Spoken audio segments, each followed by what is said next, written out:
नमस्कार, आप देख रहे हैं आरजे रमझाझर न्यूज छत्तीसगढ़ और मैं हूं पुखराज सिंह। सरगांव के कुसुम फैक्ट्री में बड़ा हादसा, चिमनी के बम्पर गिरने से दबे हैं कई लोग। रेस्क्यू ऑपरेशन अब भी जारी। सरगांव के निर्माणाधीन कुसुम फैक्ट्री में बड़ा हादसा देखने को मिला। चिमनी गिरने से आधा दर्जन लोगों के दबे होने की खबर निकलकर सामने आ रही है। इस दौरान आपको बता दें कि कईयों लोग घायल हो गए हैं, जिन्हें निकालकर घायल अवस्था में अस्पताल में दाखिल कराया गया है। प्रशासन और पुलिस की टीम मौके पर मौजूद है। मलबे में फंसे लोगों को रेस्क्यू कर निकालने की कवायद लगातार जारी है। ज्ञात हो कि कुछ महीनों पहले क्षेत्र में हो रहे प्रदूषण का विरोध करना आज जनता को कितना भारी पड़ रहा है। मिली जानकारी के मुताबिक आपको बता दें कि लगातार लापरवाही के साथ लोगों की बिना जान की परवाह किए चलने वाला यह प्लांट आदतन लोगों की जान पर खेलना इसका शौक बना हुआ है। या यह कहा जा सकता है कि इनकी ऊंची पहुंच का खुला सबूत है यह घटना। सरगांव बिलासपुर रोड के करीब स्थित रामबोर्ड रोड पर स्थापित कुसुम पावर प्लांट सदा अपने जिद और अपनी ऊंची पहुंच का परिचय देने में कभी पीछे नहीं रहा है।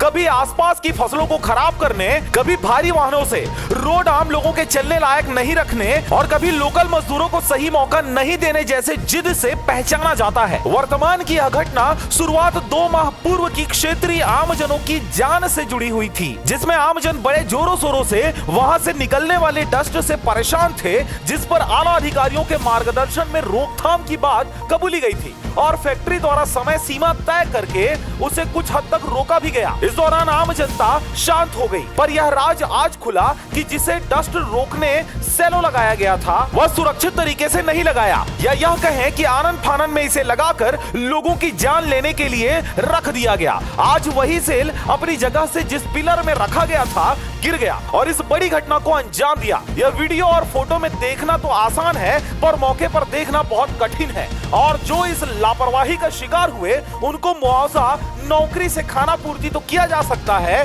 पर खोए हुए लोगों को वापस। इस दौरान आपको यह भी बता दें कि कुछ समय पहले इसी क्षेत्र में इसी पावर प्लांट से निकलने वाले प्रदूषण से परेशान आम जनता के द्वारा कलेक्टर से लेकर सभी आला अधिकारियों को इस समस्या को संज्ञान में लाया गया था। दबाव बनते देख फैक्ट्री वालों के द्वारा आनन फानन में जुगाड़ स्वरूप उस डस्ट को रोकने के लिए इस स्लैब का निर्माण किया गया और यही वजह रहा कि यह स्लैब पूरी तरीके से लापरवाही पूर्वक लगाया गया, जिसकी वजह से यह बड़ा हादसा हुआ। समाचार प्रकाशन तक आपको बता दें कि सेल को नहीं उठाया गया है, या यह कहें कि नहीं उठा, यह साफ नहीं, पर मौके पर उपस्थित लोगों से बात करने पर यह जानकारी निकलकर सामने आ रही है कि 5, 6 या फिर 9 मौतों का अनुमान हो सकता है। लोगों का समूह छटने के बाद ही उसे हटाकर प्रेस विज्ञप्ति की स्थिति बनाई जा सकती है। इस वीडियो में इतना ही। आप देख रहे थे आरजे रमझाझर न्यूज छत्तीसगढ़। मैं था पुखराज सिंह। चैनल को अभी तक आपने सब्सक्राइब नहीं किया तो कृपया चैनल को सब्सक्राइब करें, खबरों को ज्यादा से ज्यादा शेयर करें। फिलहाल मुझे दीजिए विदा। नमस्कार।